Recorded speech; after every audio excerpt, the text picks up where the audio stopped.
is August 15th, 2025, which means that it is summit day. You have delegations from the US and Russia taking to Alaska to meet at a US military base there. A lot of talk around what's going to be said, who's involved, what the situation is like on the ground for all of the journalists who are there, and how Anchorage, Alaska is handling this summit that was kind of thrown together with just 1 week of preparation. So I won't keep you too long here in today's video, but I did want to give a quick preview of what in the world we're getting into, because the latest updates that I've seen are that these talks are supposed to kick off around 4 p.m. Eastern, and according to Kremlin spokesman Dmitry Peskov, they could last for around 6 to 7 hours.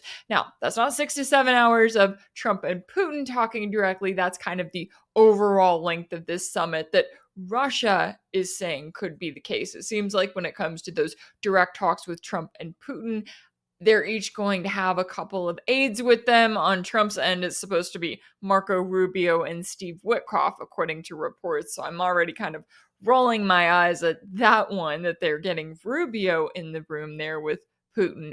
But I say all of that to say it may be a little bit before we get some sort of official statement or we find out what actually was said or even what was agreed to during this summit. So I want to give a preview before we really get into all of the madness here. That way you can kind of know what is going on and what each side has been saying, because it seems like we have two major countries that are on almost opposite ends of the spectrum in some ways, and I'll tell you why. And before we get into the latest, just a quick reminder that if you like these monologue style videos, or if you want to support my work directly, you can do so by signing up as a paid subscriber over on my page on Substack or on Patreon, and I'll give more information on that at the end of this video.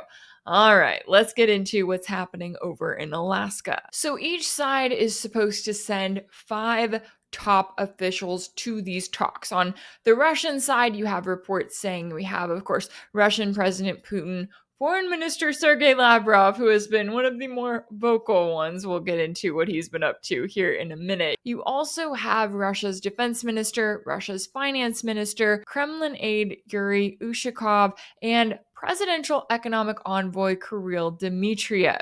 Now, Dmitriev is the one that you see anytime Steve Witkoff comes around. He's also the one who has come to the US directly and participated in talks in Washington, D.C. So it's interesting to kind of see that the US and Russia each have their own envoy here.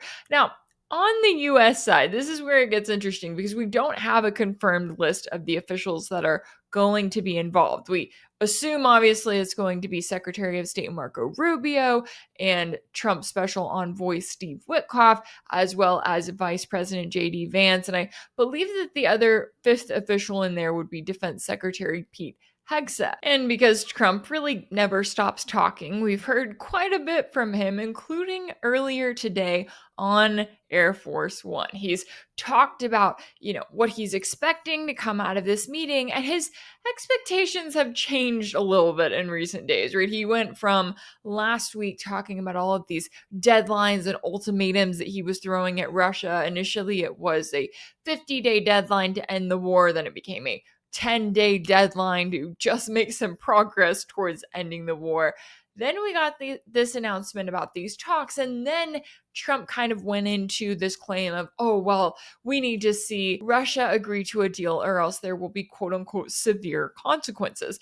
Now, when it comes to the consequences that he's laying out there, I don't know what else he has other than tariffs, sanctions. Obviously, those are not going to have a major effect on Russia. They haven't up until this point, and I don't expect that Trump is going to find the magic key to make the sanctions really hurt Russia. If there were a key out there, Biden would have found it, or at least his team would have. So it's been interesting to kind of watch Trump's rhetoric as we have proceeded from, this really harsh deadline to then making comments this week, basically saying that the goal of this meeting wasn't necessarily to finalize any kind of a deal, but to set up a secondary meeting. Because, of course, the one person who is not at this summit in Alaska is Mr. Zelensky. And that's because Russia has said no. And yes, even though there were some reports out this week that the White House was going to try to sneak Zelensky into the meeting or convince Russia at the last minute, that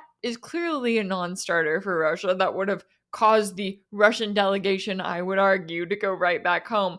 They do not want anything to do with Zelensky, and Putin has refused at least the US and their attempts at an in-person meeting with Zelensky, really forcing an in-person meeting, because Russia was willing to meet directly with Ukraine back in early 2022 when they had talks in Istanbul, when they had a draft agreement that could have ended this war. But now you're seeing Russia in this position where they're looking at the US and they're knowing that, look, these are the people that we need to be talking to, right? This is not a war between Russia and Ukraine. This is a proxy war launched by the US against all of Russia. So Russia knows that if they want to get anything done, that if they want to make any progress, they have to go directly to the US, which is exactly what they're doing. With Trump's latest comments on Air Force One, he said he would let Ukraine decide on any possible territorial swaps, saying, quote, "I'm not here to negotiate for Ukraine. I'm here to get them at the table." When asked what would make the meeting a success, he told reporters,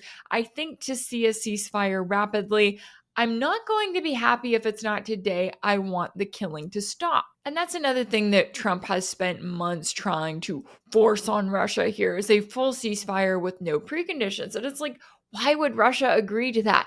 That benefits them in no way. It benefits Kiev because it gives them breather. It gives NATO a chance to at least attempt to rearm them, to kind of re-energize Kiev's forces. It gives them a break from everything that they're facing right now with the latest Russian advances in the Donbass. But for Russia, that would just bring their momentum to a halt, right? That would not benefit them in the long run in any way. And you saw Putin last time that Trump brought this up earlier this year. Putin said, hey, we would love to see an end to this war. We would love to see a full ceasefire. That would be great. However, we need to discuss this, and this before we get to that point. So I'm expecting Putin today to have a similar approach, right? If Trump brings up a full ceasefire, Putin's probably going to say, yeah, absolutely, we would love that. Now, let's talk about all of these requirements coming from Russia, these guarantees of, okay, if we have a ceasefire, how is it going to be enforced? Where is it going to be enforced? Oh, and on top of that, NATO is not going to be allowed to use this time to rearm Kiev for really the next phase of the war against Russia, because that's what they have done every single time up until this point. So I don't expect Russia to just say, oh, okay, yeah, sure, we will agree to a ceasefire. So if a full ceasefire is the only thing that Trump is looking for and the main thing that he wants, then he's probably not going to be too happy with the way that talks go this time, because everything we've heard from the Kremlin is that they are coming in wanting to talk about a range of issues, right? It's not just the war in Ukraine. Sure, they're happy to talk about that. They're happy to talk about progress towards ending the war, towards a possible ceasefire, but they also want to talk about other economic issues, i.e. sanctions, right? Because it's not just, oh, we pause the war, we agree to a ceasefire, we agree to some sort of a peace deal, even if Russia were to say, okay, yeah, sure, we'll agree to this territory swap or that territory swap, which I do not necessarily expect them to do. But beyond that, the US has to agree to lift all of these thousands of sanctions that it has imposed against Russia. Russia's not just here to say, oh, okay, yeah, let's do something that will benefit Kiev. No, they want to make sure that Russia is benefited far and above, because it is the side actively winning this war. So Trump needs to understand that if he wants to see a ceasefire, one, he's going to have to be very patient, but two, there are also some things that he's going to have to do on his end. And so that's why when you pay attention to the delegation that Russia is sending, look, their foreign minister, defense minister, finance minister, that's a reminder that Russia is coming to this saying, hey, we have a lot to talk about. The New START Treaty, which is the last remaining nuclear treaty between the US and Russia, it's set to expire in February of next year. And that's it. I mean, Russia is concerned, China is concerned. You've got these major countries saying, hey, we need to get some nuclear treaties in place. And the US does not seem to be the least concerned about this upcoming deadline. They probably think that they're just going to, ask to extend it for X amount of months once they get to that point. But this is not something that you play around with here. So Russia is coming into this wanting to have 7 hours worth of talks, right? Russia is coming from the standpoint that they're like, hey, we've got a lot of stuff we need to talk about. Let's get on it. Whereas when you look at the US delegation, you look at the fact that it's the usual suspects, according to reports such as Marco Rubio, Pete Hegseth, Trump, and JD Vance. It's like, it seems much more like the US is here to try to push for a ceasefire. And when you look at Trump's rhetoric, he talks about the killing. The killing has to stop. He insists that Russians and Ukrainians are dying as if they're dying at the same rate, which we know is simply not true. We know that Kiev is in a very dire position, and especially if you haven't had a chance yet, I would encourage you to go back and watch the interview that I did with Mark Sloboda yesterday, because we were talking about the latest Russian advances that we saw around the Pokrovsk region, and about the fact that that's not just Russia trying to, gain some territory so that they can use some extra leverage when they go into these talks. No, that is part of their war of attrition. That is the result of them fighting for the last 3.5 years to wear down Kiev's forces to where they cannot hold their defensive lines.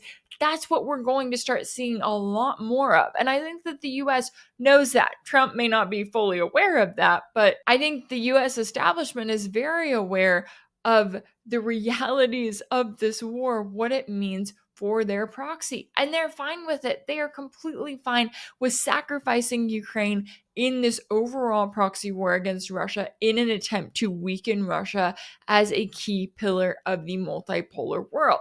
So now when you look at Russia's approach and you look at the players here, I do want to mention Russian Foreign Minister Sergey Lavrov, who's probably one of my favorite politicians, diplomats ever, right? Anytime he shows up to something, you know that he means business, which is exactly what we saw earlier today when he arrived wearing a sweatshirt that said USSR in the Cyrillic alphabet on it. Now, this comes after Lavrov specifically said that Moscow was ready to present a clear stance at the upcoming summit. He did note that it would mainly focus on the Ukraine conflict, but it still really stood out to me the fact that Lavrov is like, oh, okay, they've dragged me to Alaska, right? He's got to go put up with Marco Rubio and Pete Hegseth and Donald Trump.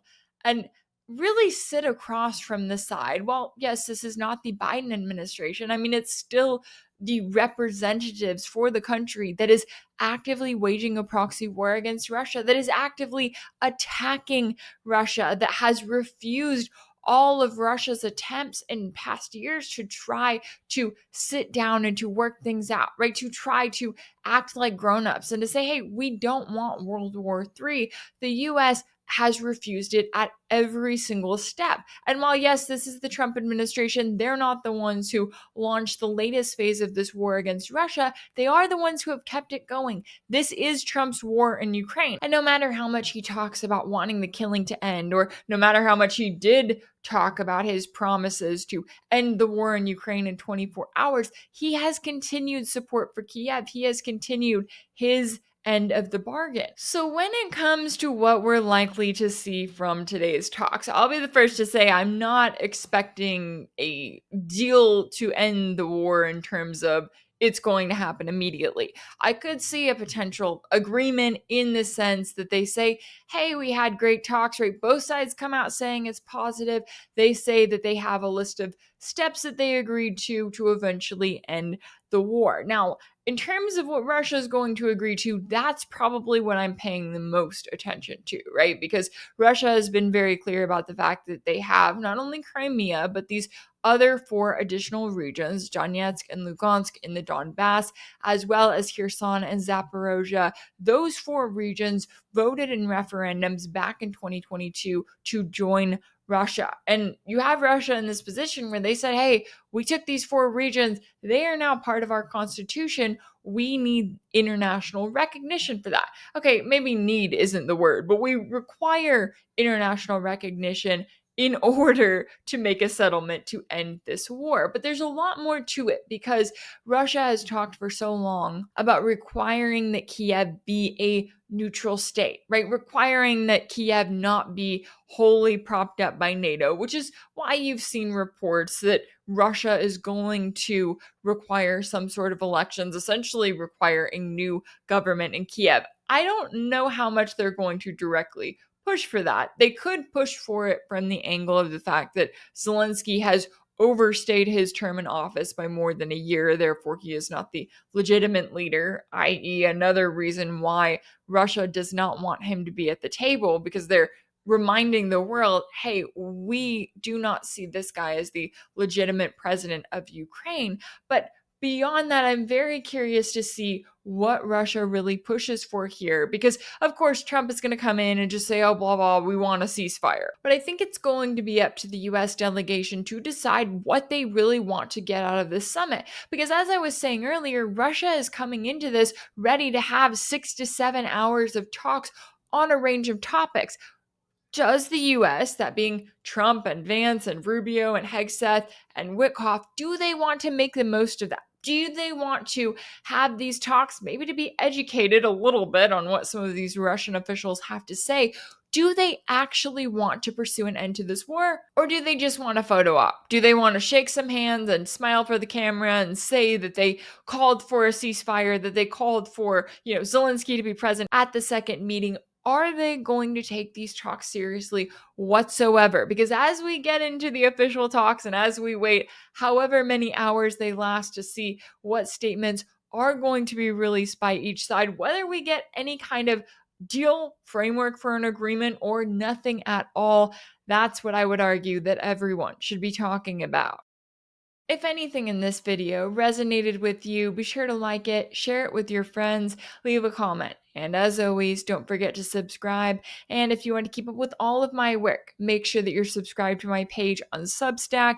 That's rachelblevins.substack.com. That's where you'll find ad-free videos and new weekly episodes of my exclusive series for paid subscribers called Sanctioned. You can also check out Sanctioned over on my page on Patreon. That's patreon.com/Rachel Blevins. As always, thank you all so much for all of your support, and I'll see you next time.